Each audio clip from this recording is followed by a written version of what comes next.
चायपुर नाम के एक गांव के पास वाले जंगल में डाकेश नाम का एक मंदबुद्धि डाकू बैल रहता था। डाकेश डाकू के दो चेले भी थे, चप्पड़ और गंजू नाम के बैल। ये दोनों डाकेश से भी बड़े मूर्ख थे, इसलिए उसके चेले बने हैं। मुझे इस बार जो सबसे अच्छा उपाय बताएगा, मैं उसे इस बार आधा हिस्सा दूंगा। तो जल्दी से बताओ मेरे नमूना। हमेशा की तरह बातों में उलझ कर लूट लेते हैं सरदार। नई चीजें करने से हम पकड़ जा सकते हैं। हम डाकू है या चोर है सरदार जी? यूं कब तक डरकर और चुपके से काम करेंगे? मेरे पास एक बहुत ही अच्छा उपाय है। लोग खुद अपने धन लेकर हमें देंगे। इससे हमारी कमाई भी होगी और कभी डाकों में शान भी बढ़ेगी। ऐसे कहते हुए गंजू बैल अपना महान प्लान डाकेश बैल और चप्पड़ बैल को बताता है। उसकी योजना के हिसाब से डाकेश डाकू पर शेर की तरह रंग लगाकर गांव में लूटने के लिए जाने पर लोग शेर के हाथों में अपनी जान जाएगी डर से खुद ही अपना दान लाकर उन्हें देंगे। वाह मेरे गंजू वाह, तूने तो खुश कर दिया आज। हमें उस लूट में चाहे जो भी मिले आधा तेरा होगा, वादा रहा। उसके बाद चप्पड़ और गंजू बैल डाकेश डाकू को शेर की तरह रंग लगाकर उसे तैयार कर देते हैं और तीनों बड़ी शान से गांव में लूटने के लिए जाते हैं। पहली नजर तो लोग डाकेश को देखकर डर जाते हैं, लेकिन फिर उसके शरीर को देखने के बाद उन्हें शक होने लगता है। ये एक शेर है तो इसका शरीर एक बैल जैसा क्यों है? ये असली शेर नहीं हो सकता है। अबे वाह, ये डाकू एक सुंदर गाय और खूंखार शेर की औलाद है, इसीलिए ऐसा दिखता है। लेकिन ये मत समझना कि ये कम खूंखार है। शेर सिर्फ मांस खाती है, ये तो हड्डियां तक चबा जाता है। हम अभी आपकी मांग पूरी करते हैं, कृपया करके हमें कुछ मत करना। मोटे मोटे बच्चे हैं हमारे। ऐसे कहते हुए गांव वाले एक एक करके अपनी संपत्ति लाकर डाकेश डाकू के सामने रखकर अपने घरों में जाकर छुप जाते हैं। डाकेश के साथ उसके चेले चप्पड़ और गंजू सारा धन उठाकर जंगल में उनके ठिकाने के पास पहुंचता है। वाह गंजू वाह, तूने जो कहा था वो करके दिखाया है। पूरी जिंदगी चोरी करने पर भी हम इतना नहीं कमा पाते जितना आज 1 घंटे में कमा लिया। हा हा हा हा। ऐसे डाकेश डाकू और गंजू बहुत खुश हो रहे थे, लेकिन चप्पड़ को जलन हो रही थी। इसीलिए वो ऐसी बातें करता है जो उसके साथियों को सोच में डाल देते हैं।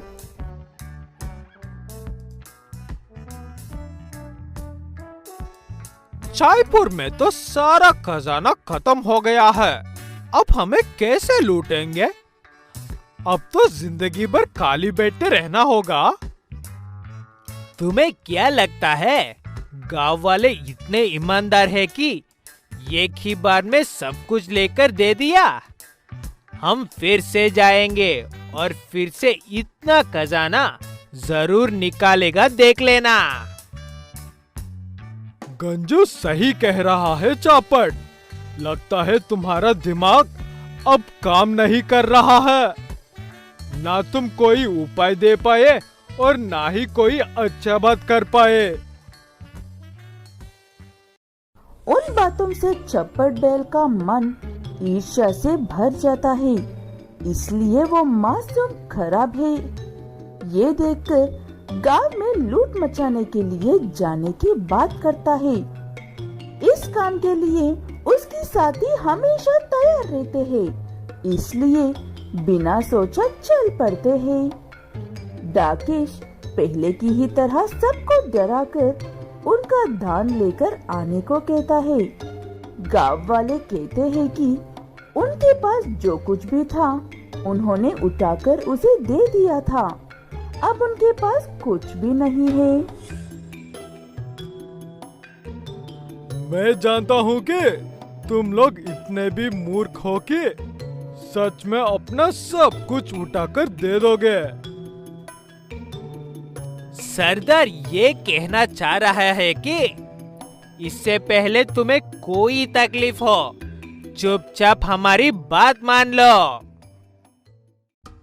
ये दोनों ही बात किए जा रहे थे और इस बार चप्पड़ बैल एकदम शांत था। कुछ ही देर में वहाँ पर जोरों की बारिश शुरू होती है और डाकेश डाकू का सारा रंग धुल जाता है। सबको असलियत पता चलती है और सब डाकेश और गंजू को खूब मारकर चप्पड़ से सिर्फ उन्हें दान का पता पूछते हैं। चप्पड़ उन्हें पता बता देता है और वो लोग उसे छोड़ देते हैं। चप्पड़ उन दोनों से कुछ कहता नहीं, लेकिन डाकेश को उसके मन में क्या है अच्छे से समझ में आ रहा था। चादरपुर नाम के एक गांव में पुन्नी नाम की एक गाय अपना छोटा सा ब्यूटी पार्लर चलाती है। पुन्नी गाय बहुत काली है और इतनी खूबसूरत भी नहीं है, लेकिन उसे इस बात से बिल्कुल भी फर्क नहीं पड़ता है। लो, हो गई तुम तैयार। गांव में इस वक्त तुमसे ज्यादा सुंदर और कोई हो ही नहीं सकते हैं। तुम औरों को तो सुंदर बना देती हो पुन्नी, लेकिन कभी अपने बारे में भी सोच लिया करो। कैसी लग रही हो देखो तो। लोग तुम्हारे यहाँ आने से डर रहे हैं। मैं तुम्हारे बचपन की दोस्त हूँ, इसीलिए आ रही हूँ। उस गाय की बातें सब सुनने के बाद पुन्नी उदास होकर वहाँ से चली जाती है और कुछ दिनों तक अपनी पार्लर वाली दुकान नहीं खोलती है। वो देखकर उसके परेशान माँ बाप उससे बात करते हैं। क्या बात है बेटा, तू कुछ दिनों से दुकान पर नहीं जा रही हो और अकेली उदास बैठी रहती है। किसी ने कुछ कहा क्या तुमसे?